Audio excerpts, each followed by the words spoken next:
Hello everyone, it's the Undead Christian here, and today I'd like to do another comparison between two different religions. Today I'm going to compare the views of Buddhism and Christianity in terms of the afterlife. Before I begin, I feel the need to give you some background information on Buddhism. As of today, Buddhism is the fourth most popular religion worldwide, right behind Christianity, Islam, and Hinduism. Buddhism, according to historical texts, is considered the third Indian religion behind Hinduism and Jainism. The founder of Buddhism was Siddhartha Gautama, also known as Buddha. Historians believe he was born in Nepal sometime during the 16th century, and there is debate exactly when he was born. Siddhartha Gautama was born a prince, and his father was a king of a clan known as the Shakyas in Lumbini, Nepal. His mother died shortly after his birth, and historians think she died within 7 days. After she died, a holy man predicted great things for Siddhartha. He predicted that Siddhartha would either become a holy man, a military leader, or a great king. Siddhartha's father decided to keep him sheltered from the world and secluded. And that's because he wanted to keep him away from all the miseries and suffering of the world. Siddhartha was originally raised as a Hindu, but eventually he came up with his own religion. Before he founded Hinduism, he was married and had a child. One day, by request, he asked his father to allow him to venture out of the palace with his bride, and as he ventured out of his palace, he learned the real world was full of sickness, old age, and death. The hard truth hit Siddhartha so hard because he always lived within the palace walls.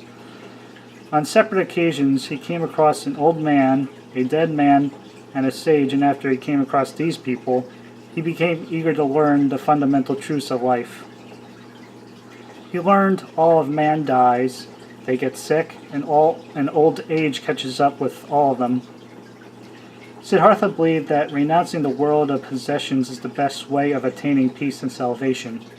Siddhartha secluded himself from his old lifestyle and lived as a hermit for a while. He eventually became a teacher for others. Siddhartha Buddha is considered the first Buddha, and in Buddhism there are multiple Buddhas. The title of Buddha means the enlightened one, or the awakened one.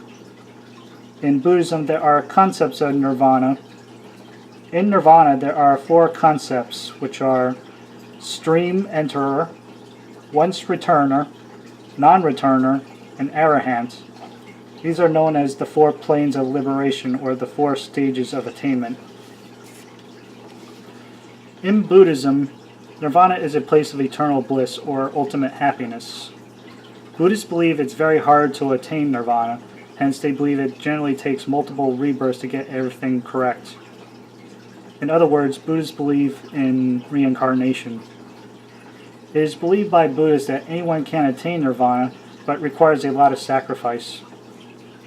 Nirvana literally means blown out, as in a candle, and once an individual is liberated from rebirth, he or she goes to nirvana if he or she lived his or her life correctly.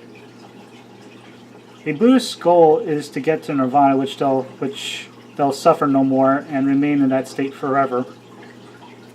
In Buddhism, there is a concept of hell called patala. According to Buddha, we human beings are bearing all kinds of physical pain and agony. It is all due to lust, hatred, illusion, sickness, decay, death, worry, lamentation, pain, melancholy, and grief. Hell is basically any time or any place when people can suffer within this existence or the next. There are planes of hell and an individual can go to, and according to Buddhists, these hells are not permanent. And from their view, a permanent hell is not justifiable. A stage of hell, according to Buddhism, means it's a certain degree of both mental and physical pain. What determines one's outcome is their karma. Some Buddhists believe that Buddha is a god. However, Buddhists don't worship any particular god. They believe they do, however, believe in spirits. Historians believe Siddhartha Buddha died between 483 to 400 BCE, and again, he's not considered the only Buddha. So, if any atheist ever compares your Christian views to one of these three Indian religions, just remember this graph I drew up. It's not the best drawing, but it'll work. So on the side here you have four different religions. You have the three main Indian religions. The first one's Hinduism, the second one's Jainism, the third one is Buddhism, and of course there's Christianity right on the bottom.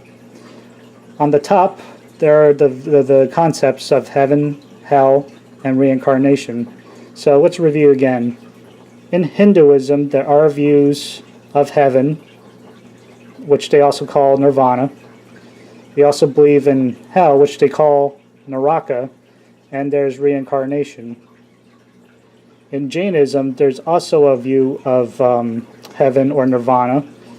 They also believe in naraka, and they also believe in reincarnation. In Buddhism, there is a heaven and nirvana, which I already explained, and of course there's a version of hell. And they also believe in reincarnation.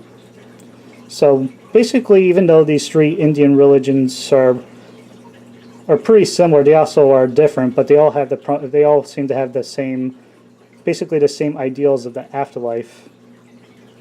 In Christianity, that separates them all. You see, in Christianity, there is a heaven, there is a hell, but there's no reincarnation. So basically what I'm trying to get at is that if Christianity by chance is true, then that means that some people are going to go to heaven or hell permanently. However, if anyone by chance ever goes to hell, and if any of these Indian religions is correct, then these versions of hells are just temporarily. So from my point of view, if Hinduism, Jainism, or Buddhism happens to be true, and if somebody eventually goes to like one of these types of hells, it's just a temporary thing. They'll eventually get out and get reincarnated, because in Christianity there's no reincarnation. So I'm going to do a Pascal's wager on this type of graph. I think Christianity is a safer bet in terms of putting your faith. You know, if God happens to be true, and all these other religions are false, then you have nothing to lose. And even if any of these other religions are true, then there's nothing really to worry about. You know, basically we're all trying to get to nirvana, and basically according to those Indian religions, people try to gain access into these versions of heaven just through the karma, or from doing good deeds. So once again, I believe it's a safer bet to place your faith into Christianity. Anyway guys, thanks for watching. You have a good day and God bless.